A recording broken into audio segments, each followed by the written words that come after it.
said, the first discussion topic will be on education and how it has evolved through time and what exactly we are doing. And when I say forums, that could be, are we sharing information online with each other? Are we sharing it just in social, have graduated and have done training schools? How's that information being spread across? So we're primarily going to be covering this section, but there are a few things I wanted to talk about before I turn it over to her. I myself, I've done my MBA at Johns Hopkins. The reason why I'm sharing that is to speak a little and some of the hurdles that I feel that I've gone through and others have gone through. A lot of people obviously have objectives and have challenges in terms of funding for education. And, you know, it's not easy. And, you know, you factor in individuals that have come, they may not have access to the resources available to them. A lot of it is just because of communication breakdown. Well, we have the website there which has all of the educational resources available to you free. The loans, you have grants, access to you. You have scholarships you can go ahead and apply for. Unfortunately, I don't feel we have, I think, a responsibility, I'm not going to say an obligation, but we have a responsibility to share that information with each other if it's helped to get further on. And that's just on education. Moving forward, I'll provide the mic to Fiona. She can go ahead and talk a little bit about some of her views as pertains to education. But as I mentioned, it's going to be a discussion. So at some point, she'll go ahead and we'll ask you guys to provide us with your. Thank you, John. Like John said, my name is Fiona Crab. I'm actually a co-founder of Cross Culture, focusing on culture awareness, community skills, self-development, and the youth. We want to be successful, try to follow their dreams, and actually settle in the United States. Education over here, sometimes, you know, so when we get here, we kind of have a culture shock. So basically, what education helps us over here, it kind of helps us to get a wider view of this world and bigger opportunities to help us follow our dreams. I'm going to talk about Ugandans come over here. Usually they are not. UNAA comes here and he's trying to make it through. He's trying to go to school and he finds himself with bills. He has to survive. He has to get good credit to work his way through. But he finds that he has to even get 2 jobs or 3 jobs just to provide for himself, his family back home. So we kind of lose technique. And you get depressed, and you get, basically you just find yourself going back home and not pursuing what you came here to do. So my question is, help our people actually succeed in this country and actually go back home with the goals that they came to do. So, anybody? Marvin? Sure. Hey, where I'm coming from and where John is coming from, because you can hear me, right? Yes. You can't hear me clearly? Use the microphone. Use the microphone. No? Gaithersburg High School, Wheaton High School, and I do relate with what they call the so-called cultural shock. I had to deal with that for a good year of my junior year in high school when I transferred out from Wheaton. And it's devastating, and it left my mom very worried about me, and of course me worried about myself, not only my situation, but my health being at the time. And to move on, of course, you got your family. Unfortunately, my mother's sister adopted me, brought me here, and that happened, and whatever. But as far as culture shock goes, all you gotta know and remember, I was fortunate enough to have John Savanda, my cousin, who was able to guide me through high school and walk me, not thoroughly well, he did the best he could with what he had, but he helped me go through high school, and not only that, he actually helped me with financial aid. And my mom, my aunt actually I should say, who did not grow up here, could not do much to help me even sign up. So every college visit I had to do on my own. And I've taken a year off. I'm going back to school this semester to continue with my major, which is political science. And I think I lost my train of thought. But anyway, speaking to what Fiona was talking about, culture shock is a real thing, and it really does happen, especially to people who come from Uganda that are younger, 15 years of age, down to maybe 20, because there's a lot to deal with, especially in high school. There's a lot of pressure.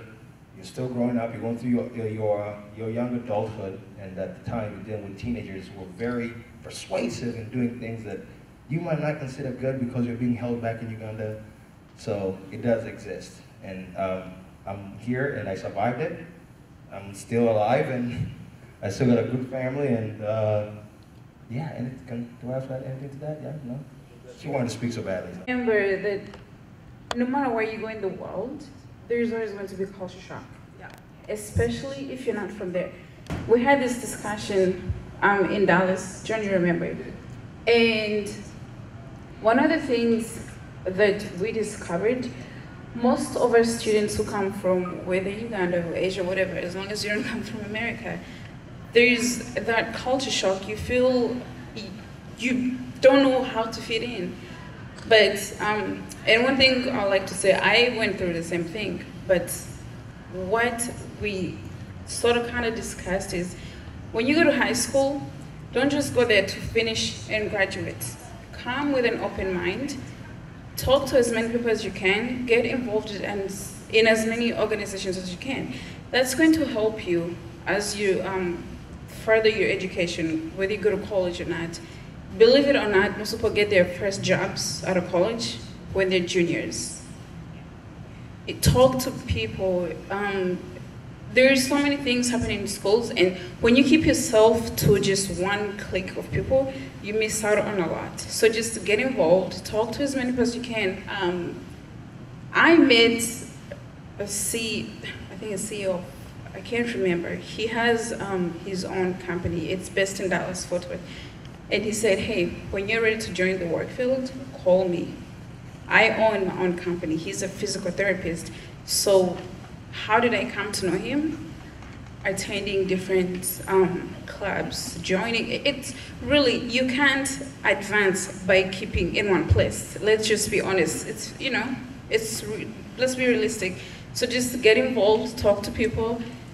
Culture shock is going to be there, but get out of your comfort zone. It's not going to be easy, but it has to be done.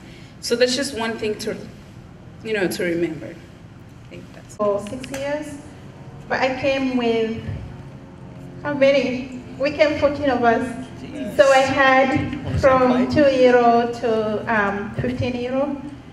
And it's really, really hard for the parents who come from Uganda or other countries, especially if they do not know the language, to get involved in children's education. Because when you're back home in Uganda or in other countries, mostly in African countries, we believe that when children go to school, the teachers will take care of them. Teachers will know their progress.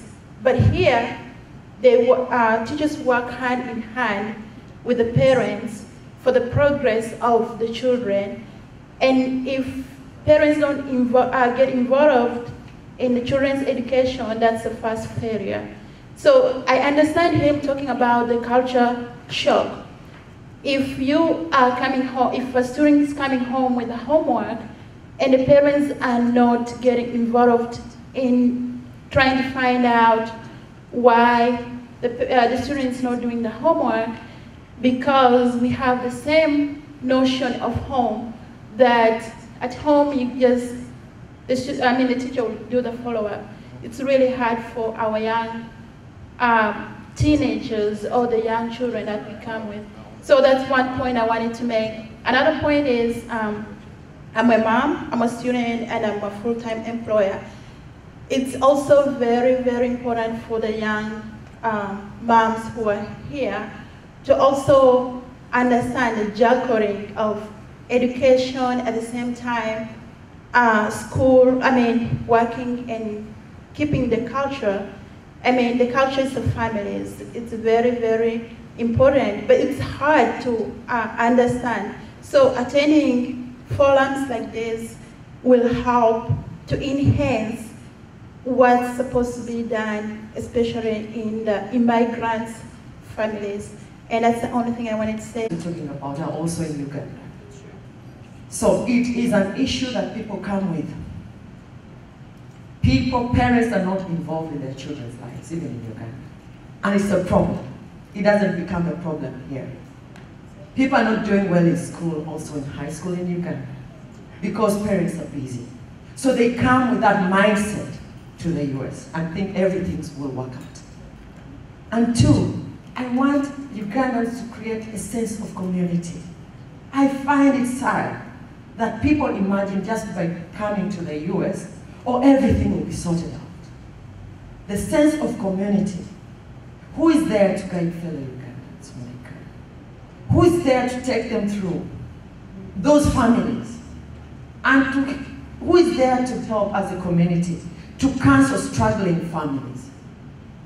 And I think it's very important for the Ugandan community to put support structures. It won't happen naturally. We have to steadily work around it. And I think that's my advice. Thank you. Very dedicated father, family man. He has been one of a mentor to me, and he's done a lot of things in the community to really bring up individuals that are coming from Uganda. And I just want a round of applause for him. He's a very exceptional man. Dr. Sebastian, please come on forward. We need you to speak to us. You're one of the museums here, so you can talk to us. Liberty, happiness, and justice for all. And I really want to have you guys take that very seriously. For all, meaning that there's an inclusive intent that all these opportunities can be achieved, can be attained by everybody. By nature and by our cultures from Africa, whether it's from Uganda, Kenya, the East African region, or West Africa, by nature, we are social beings. I am who I am, not because of Sebastian, but I am because of my family, my clan, my community, my village. Our MP will be a very great example of, as you travel across the country, to see and feel, still feel that sense of community. And I tell you, Uganda is still a very poor country, but I always qualify that, poor economically. But in terms of moral content, in terms of sense of who we are as a people, in terms of mission and vision, we are a very rich country. We are also a very rich country in terms of natural resources. A nation of opportunities and privileges. And those of us who are so liberty, happiness, and justice for all. And I really want to have you guys take that very seriously. For all, meaning that there's an inclusive intent that all these opportunities can be achieved, can be attained by everybody. By nature and by our cultures from Africa, whether it's from Uganda, Kenya, the East African region, or West Africa, by nature, we are social beings. I am who I am, not because of Sebastian, but I am because of my family, my clan, my community, my village. Our MP will be a very great example of, as you travel across the country, to see and feel, still feel that sense of community. And I tell you, Uganda is still a very poor country, but I always qualify that, poor economically. But in terms of moral content, in terms of sense of who we are as a people, in terms of mission and vision, we are a very rich country.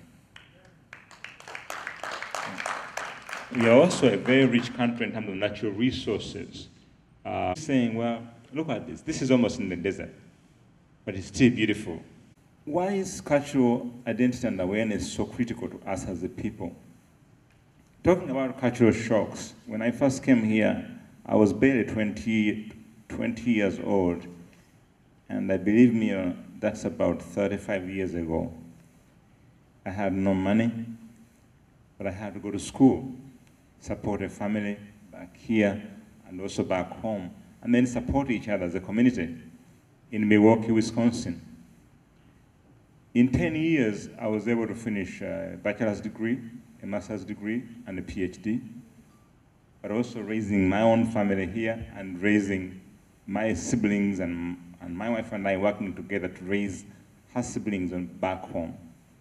So literally, at any moment, we had a payroll, literally. No money on our side, but we had a payroll of tuition and money remittances that have to go, because if that money doesn't go home, people are not eating.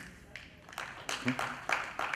7% of Ugandans are sending money every month back home. Because if they know if they don't do that, somebody's not eating, somebody's not getting treatment, and they do that at a great sacrifice. Okay? And so with that commitment, where does the culture come from to commit to that? Well, I happen to be fortunate that my wife, Yvonne, and I are both from Uganda. We know these things. We can say, okay, we have $100 today to send. Let's send it to your family because they need it. I will spend 50 for my family because we try that for next month. If my wife was from a different country or an American, I have many friends from Nigeria, from Kenya, from Tanzania, who have spouses that are not African. Those spouses would accuse them of trying to support another wife or another family back home because they are sending money. That's a cultural issue. Now, here's the good thing too on cultural awareness. We have many American friends. I have many friends who are married to American spouses who eventually buy into the concept, especially if they go home and they see that, yeah, if you're sending money for tuition for your nephew or you're spending money for your jaja, you're not lying to me, you're not misusing it, it's making sense. I have 4 children, ages 23, 25, 29, and 35, that I keep challenging to send money back home to their judges and their cousins. You young people that I see here, on a typical weekend, on a shopping spree, you could blow off $200 in a minute. Okay? If not more, if you go to Starbucks, the Starbucks that you drink is not going to be anything less than $2. That iced cold tea. Unless you get an espresso. Espresso, that's right. Found it at the airport, actually, shockingly. And I know many of my young friends, and many of my African friends, when we drink well, we don't drink cheaply. We drink black label, green label. We drink Jack. You know, we drink very expensive drinks. And we should, because we should have a good time. But every time you do that, 10% of what you're spending could be helping your cousin, could be helping your jaja back home, and buying them a kilo of meat. MP, a kilo of meat now is about 8,000 shillings. 8,000 shillings. A bunch of bananas is about 25,000. Okay, 25,000 is about $10. Okay, so for $20, your jaja could eat well, could drink well, and share. Those things are there because we are culturally connected. And for you young people here, please stay connected back home, but also internally here. Now, what does that mean to be in the backyard in order to come and greet the visitors? If you did that, the visitor would remember. They say, oh, there are 10 kids in this house. Only 9 came to greet me. What about that one? Okay? So, not greeting visitors is a sign of bad manners. And in my age, when the visitor left, you and mother or you and dad will have a special conversation. And you know what that means. Okay? So, I get very sad when I visit many of my friends, both African and American, and you see the kids staying in their bedrooms, on their TVs, on their laptops, not talking to mix with visitors. Our cultural tradition is your visitors come to see you and the whole family, not just one person. Okay. 2, enjoy and have a relationship with your parents. Your parents love you, love them back. Now, we as parents will have a lot of work to do to make it easy for you guys to love us. We love to yell. We love to scream. We love to be very negative. Last semester you had an A from this course, now I see you have a D. That's improvement. Now, when are you getting that C? Okay? Or when you come home from teenagers or young people, when you're living with your parents, your mom is calling you, you know you're killing that phone. You kill it right immediately, right? Text to her, coming home at 3 o'clock, okay? Your parents don't sleep until that door. They have experienced, and we're going to continue experiencing racism in this culture, whether we like it or not. Men more than women, but we notice there. So for those of you that are boys and guys, remember your role as a black man in this country is not guaranteed. You're always going to have to work 200% more than your counterparts, your American friends. And even if you go into gender, you're going to work harder. What do you need to do to succeed and be able to hang in there without giving up? Now, what are some of the things that promote us as a culture? Ugandans in particular, I can guarantee you that 99% of the Ugandans that I know are very hardworking. They are hardworking because they have survived. They will live enough, no lazy people that I know. Okay? Many of the Ugandans have 2 or 3 jobs. You see your parents rushing and surfing about because they have to make a living. In my small study that I have made, I get the feedback that people are working between 10 to 15, 16 hours a day on something either that is bringing income or they are thinking about raising income per day. Okay, do you know on average how many hours a grown-up Ugandan sleeps per night? 4 to 5, yeah. This shows that we are hardworking people. So for you as young people, our second generation or third generation, you are organized, you are high-tech, you are motivated, you have all the privileges. There's no excuse not to go to school. There's no excuse to fail in school. And when I was talking about education being so crucial, yes, you're going to have hardships. You're going to have issues with tuition. You're going to have never give up. I've taught my children and they said, keep trying. So please do not give up on that issue as well. Now, as people, as we're working hard over the last 3 weeks, we talked a lot about what are our factors, the risk factors that undermine our communities, undermine unity and with each other. So that if you don't agree, if I don't agree with Jonathan or Fiona, instead of saying, John, Fiona, you and I disagree, but go ahead and do what you need to do. And we'll try to resolve this in a different way. We make it personal. Yeah. We make it a hatred. We call people names. We label them and undercut their character. We attack their personality. Instead of agreeing to disagree. You know, this is like culture, an issue that we have resolved very well. The American culture has grown up in with a democratic approach where you express your ideas. Pursuit of liberty, happiness, and justice for all. Under that umbrella, we should be tolerant of each other and not promote division. Division, whether they are on a political level, language, tribal, religious, all of that should not matter. Because at the end of the day, we are one people trying to survive in very difficult circumstances and obligated to export what we have and know back home to Uganda and make our country a better nation. When you are in Hollywood, about 3 hours away from here, gossip says very well, the so-called camera people, the celebrities, they become like carcasses that people have to pursue and feed from. There is that gossip that pays very well for the newspapers, the photographers, the paparazzis, okay? But then we have the Lugambo, which is very destructive.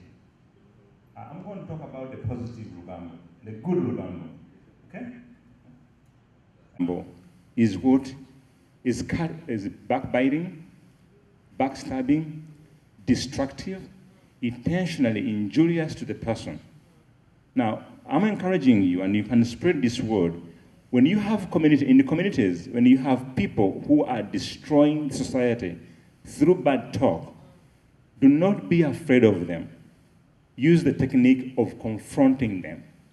Have the communities confront people who destroy the community by telling them they have to be either on the ship or on the train or off the train.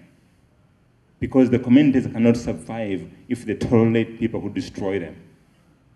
Be determined young people to promote that.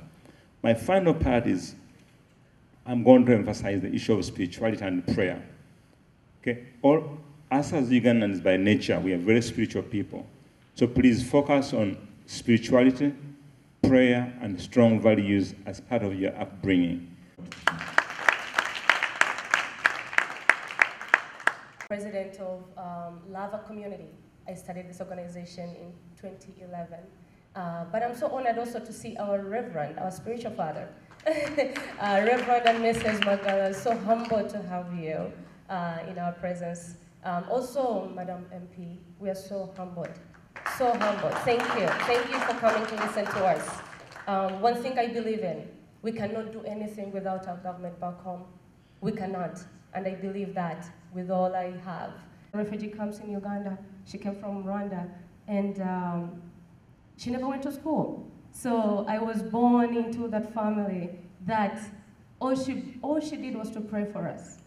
And it's by God's grace, that I came to the United States. And yes, I always give God the honor for everything that I have.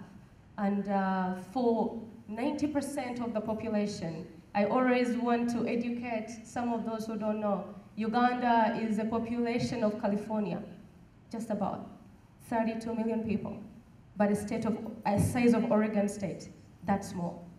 And 90% of our people, there you go. So my father also, and so many of them, 36 now. Last time I did research, it was 32. So you think about such a population, and 90% of our people are living under $1 or $2 a day. And that is a true story. And so most of you here know that story. I can't even preach it. But why am I here? I came 14 years ago. I was 18 years old. And how do you maneuver through the journey? I started in Boston. I see some of my friends, Davis is there. I started in Boston. A population of people, and we have no idea of what the system is, what the American system is.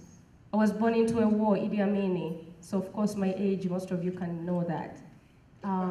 So being born into a war, all you know is fighting and war and battles. Just a couple of days ago, I have to say this. Some of our elders, some of our leaders broke away from the community.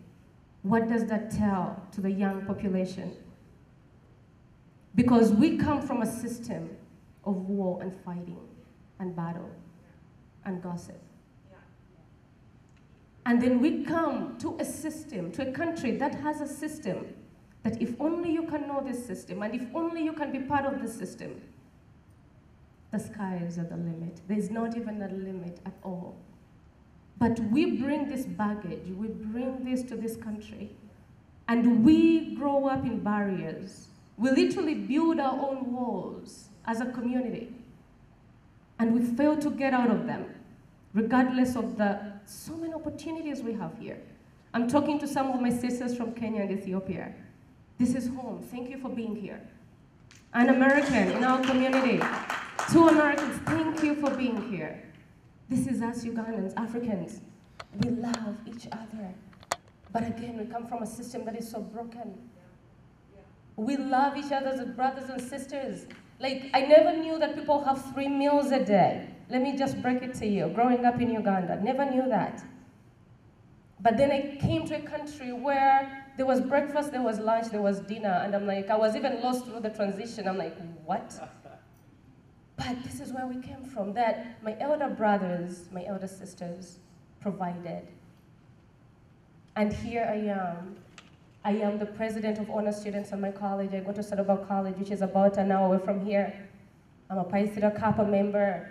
I was actually invited to go to, either choose to go to China or Australia this summer to represent my country, which is my other home, America. But that did not come easy. Starting out in Boston, All I wanted was to be a doctor because I wanted to help my family. I had so many nieces and nephews, and I worked Monday through Monday.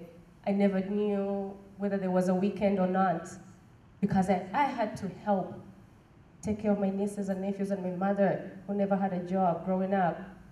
My father died when I was 14 years old. And this is the story of every Ugandan, almost. We grow up orphans. So I had to take care of my mother. It's the other way around. And I'm talking to those who have your families here. If you have a mother and if you have a father, of course, we hear so many success stories who actually go to school so they can pay back their parents for what they've done to them. Do not take for granted having a father and a mother who takes care of you. I had to come to this country to take care of my mother and my siblings. Why am I sharing this? Because it's not new to so many of you, and to some of you it might be news. Be grateful for the things you have. I heard about a story of children in my own country. This is about 8 years ago in Boston. I have a long way. I have to go to Rwanda too and spread this gospel.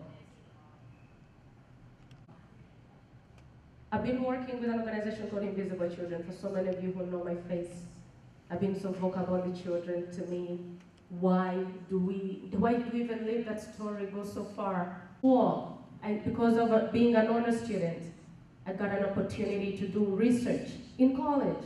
So I'm talking to college students. One of the young ladies, thank you for sharing, that if you go to college, it's not about getting a degree. It's about being part of a greater community, your community at school. I am on the student government.